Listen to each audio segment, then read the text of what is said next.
Hi, this is Josh Bycer from GameWisdom.com. Hope you enjoyed this critical thought, a detailed discussion on game design, and be sure to subscribe and you can pitch future critical thought topics.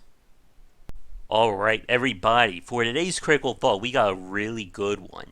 We're going to be talking about the debate of accessibility when it comes to competitive games, especially the fighting game genre. Now, I'm working on a post about this on Game Wisdom, which should be going up in a few days.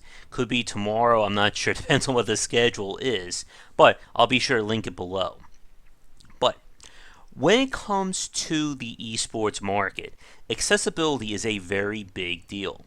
We talked about this, I think it was 2 months ago, regarding making your game esports friendly, and that you must cultivate a casual fan base if you want your game to keep growing. Because you want people to keep coming in, you want to keep that interest up, because if you don't have it, then your fan base or your player base is just going to be on a downward spiral, and you're going to find out it'll be very hard to get people interested in watching your game. But the big debate has to do with what it means to make your fighting game or make any competitive level game accessible. And the recent debate that's been going on has to do with the announcement of the next Marvel vs. Capcom game. I think it's Marvel vs. Capcom Infinite. And what Capcom is trying to do with this one is make it as accessible as possible to new players. That means streamlining combos down and basically trying to reduce the amount of, player tax that's required to get into it. And competitive level players have been complaining against this, and I've been watching a few videos on it earlier today. But I want to share my thoughts on this, and I want to get your thoughts and comments on this one as well. When it comes to any kind of sport or any kind of thing you want to play competitively or professionally, there are always two barriers of entry. On one hand, you have the technical side. These are the standardized elements or the foundation that everyone and anyone who wants to do this particular sport or game must adhere to.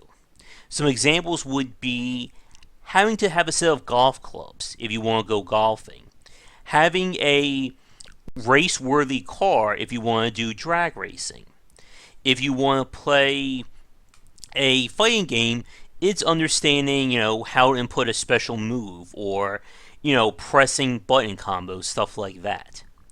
The concept of the technical side is that these are universal elements to that specific game or to that specific sport. It doesn't matter if I am the greatest basketball player in the world or someone who is literally starting out, we both have to understand how to dribble the ball. Just like how if we're both playing soccer, we can't use our hands. Now, the thing about the technical element of playing a sport or game is that this aspect or these aspects are not transferable to other sports or to other games. Being able to input a button combination in Street Fighter, for instance, has no bearings whatsoever on if I want to take up Dota 2 or Starcraft. The other side of things we have is the player mastery. These are the elements of the particular sport that require the human touch in a sense, the brain reacting, in a manner of speaking. Some examples would be like if you're driving, understanding how to properly decelerate a car or how to get around turns. If you're playing golf, it's being able to read the fairway in terms of where the ball will go. Being able to, understand how wind will affect where your ball is going. If you're playing a fighting game, it's understanding how to read your opponent, how to react and counter-react to your opponent's play. It's basically the elements that define someone's understanding or mastery. Again, the two similar basketball players, yes, they both must understand how to dribble, But there's going to be a very big difference in terms of how that person overall plays if they are an expert in the NBA versus someone who's just playing basketball in their backyard. The same goes for football, golf, tennis, and any video game, sport, or esport that you can think of. The player side of things, this is how the player themselves basically injects themselves or their own personality into the game. For instance, if I'm playing a CCG, this is how I will design my grand tournament level deck. If this is a first-person shooter, it's being able to pick my favorite weapons and getting that down with being able to properly aim. Now, where this debate comes into play and where I want to get your thoughts on is, like I said, we have these two barriers of entry. You have the technical side over here, you have the player mastery over here. My question for you is this. When it comes to competitive level play, again, we're talking either tournaments or esports or being in a team, which group do you think is more important towards competitive level play? Being able to do the technical side or the player's own mastery? Because where you fall on that is going to basically be a telling of where your thoughts are on the idea of making games more accessible in the competitive level field or in the competitive level genre. Because one of the challenges, again, of playing a competitive game is dealing with those two barriers and how they can turn into a metaphorical brick wall, stopping people from going further. For instance, if you're going to be a brand new player and you load up something like BlazBlue or I forget the Guilty Gear series, and you're presented with a combo list this long, and my hands probably can't even stretch that far, you're going to look at that and go, oh my god, what the hell am I going to get into? Let me go play something else.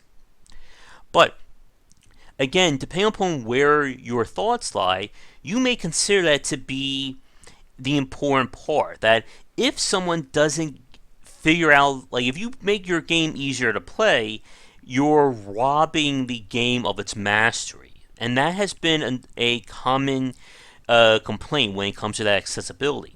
That if you make your game easier to learn or easier to play, then you're reducing the skill curve. And then it's not as vital or as important to be a professional player in this game if anyone of a reasonable experience can get to that point. But for me, I fall on the side of accessibility because I think the less barriers to someone actually understanding how to play the game, the better in my opinion. And I'll give you some examples. Starcraft, for instance, is easily one of the most recognizable esports games on the planet. I'm pretty sure for you watching this right now, you know what Starcraft is. But if we look at Starcraft from a game design and UI point of view, it is actually lacking in a lot of key areas in terms of making a good RTS game. And the counterpoint of that would be Rise of Nations, which I did a Dissecting Design on a few weeks ago. Rise of Nations has one of the best UIs, not just in terms of hotkey design, but in terms of functionality and usability in any RTS game I've played. Now, while that is great and all, I'm sure for you watching this, when you think esports, you don't think of Rise of Nations, you think of Starcraft. And that's because the player base and Blizzard have put a greater emphasis on the technical side, being able to have a high APM, having to constantly micro your units, and any kind of accessibility in that game is usually met with some level of resistance from the hardcore players. For instance, I remember it being like a slightly big deal when they decided to patch in the ability for you to actually see above your mineral field and your Vespane gas how many workers you should have applied to that. Because that is a technical side, understanding how to set up your economy. But, like I said, when it comes to playing a video game, for me, I'm more interested in the player mastery side. And this is what kills me about the fighting game genre in particular. Fighting games, very much in terms of their design, at least sort of the major ones in the last few years, have been about the technical side of things, especially when it comes to combos and button memorization.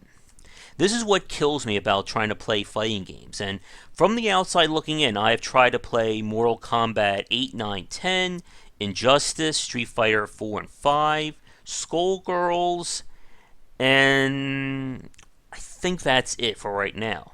And where I get stopped in each one of those games is trying to do button combos, because this is where my memory just fails me. I cannot remember these combos to save my life. And part of the reason is that there's no secondary association that I can use for my memory. Now, associating button commands or presses to a secondary source, that is a very big deal, and that is certainly another critical thought that we need to talk about. But the idea is that the button presses, or what you're doing with your controller or keyboard, should have some relation to the action on screen. For instance, if I want to use a health potion, the hotkey for it could be H for health. In Starcraft 2, as another big example, what they did in terms of the hotkey design was translated to the positions of the keys on your keyboard in relation to the skill panel on the UI, which is usually like right there. So what happens is you have the 3x3 of the different commands you can give a unit, and their relation is usually going to be similar to the keys on the board. So for instance, it could be, if I want to do the first command on the top row, it would be Q, and then WE, ASD, ZXC, something along those lines. The point is that I can have a second association. A very famous one of that from the RTS genre is attack move. A is the first letter in attack, hit A, left click, I send my guys to attack along the way. Again, being able to tie those two, or even sometimes two or three elements together, makes it easier to learn and process these commands. But when it comes to fighting games, there's usually no association. For instance, there are games where back kick is considered an anti-air move instead of maybe up high punch. And trying to learn any kind of combos just kills me. So for you competitive players watching this right now, how do you memorize these crazy button combination strings? I'm talking 5 or 6 commands plus. And if your answer is just simply memorization, then that's not good enough, because that is once again applying a technical skill to playing these games. And like I said, this is what drives me away from a lot of fighting games. Like when I watch Injustice 2, I've been watching like the teaser footage of that, and I'm seeing these crazy, juggle combinations and such. I'm just sitting there going, I am not going to remember any of that, especially in the heat of the moment during a battle. I have enough time remembering sometimes the special moves. But that would be an example of the technical barrier of entry. Speaking of that, one of the things I was very interested in was For Honor, because as we talked about, For Honor almost plays like a fighting game without the technical side. Very simple button combinations, and it's more about the player's ability to read the situation. And I'm kind of sad that that game hasn't blown up more than what we saw.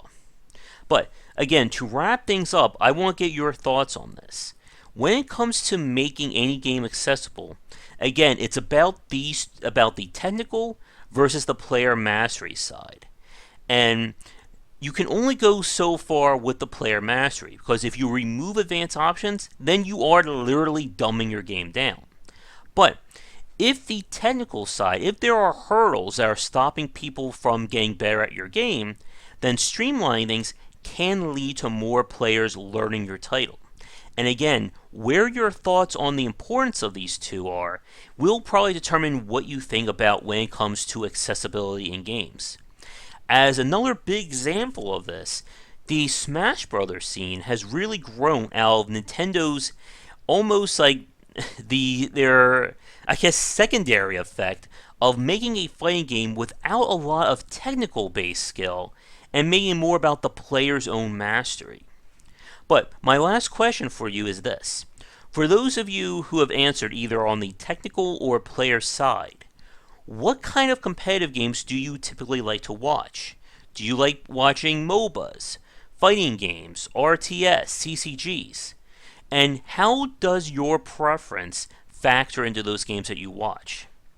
But with that said, we're going to wrap things up here. So thank you so much for watching today's Critical Thought. If you're new, be sure to like and subscribe. And if you have a suggestion for a future one, definitely let me know. And be sure to check back daily for more great discussions on design here and on Game Wisdom, where we examine the art and science of games. Thank you so much for watching this video. If you enjoyed it, be sure to like and subscribe to the channel. And of course, share with your friends. It always helps out. For daily posts on all manner of game design and industry topics, check out game-wisdom.com. To support the site and everything that I do, be sure to check out the Patreon campaign. If we can hit goals, it will mean more content for everyone to enjoy, and I'll be able to support myself and my household. If you want to follow me, you can find me on Twitter at GW for updates throughout the day and random thoughts from me. And lastly, you can find me on Twitch right over there at GW for daily streams most nights around 10 Eastern. Thanks again for watching the video, and be sure to check out more great content coming to the Game Wisdom channel real soon.